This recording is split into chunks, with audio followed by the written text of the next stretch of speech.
All right, our next layer. I'm going to draw Pictionary. Let's do this. Are you ready? My next layer looks a little something, something, something, something, something like this. What kind of tissue are you going to guess that this is? I know you can do it. That is smooth muscle. We've seen it. I have to draw it in this color, smooth muscle. And this is actually, okay, this is really cool. This layer is called Muscularis externa. Here we had Muscularis mucosae because it's part of the mucosa. Here we have Muscularis externa because it's part of the external portion of my tube. It's made out of smooth muscle. Oh, I already wrote that part. Let's write Muscularis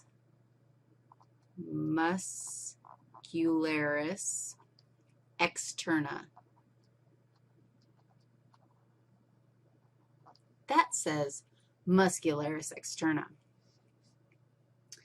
What was I going to tell you about it? Muscularis externa is generally thicker than Muscularis mucosae, and there's 2 layers of it. Now watch and be amazed.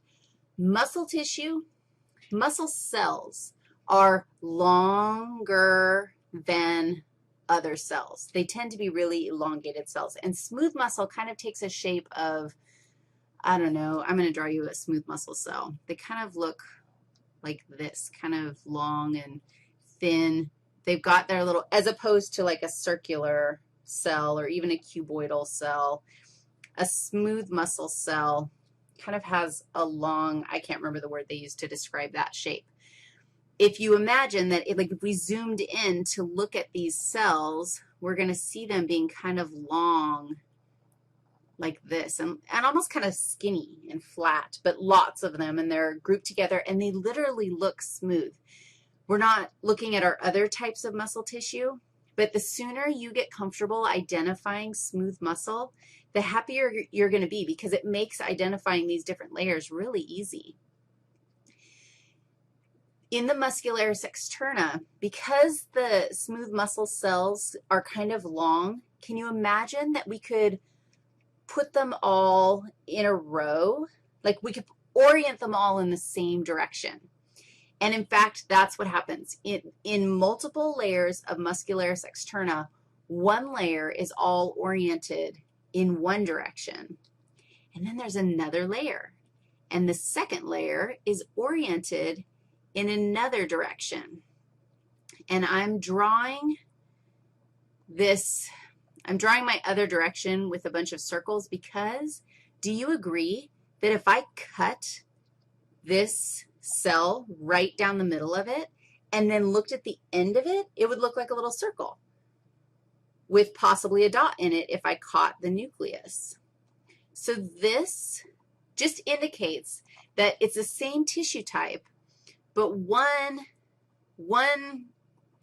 layer of Muscularis externa has the cells oriented in a circular fashion around the tube. Do you see that?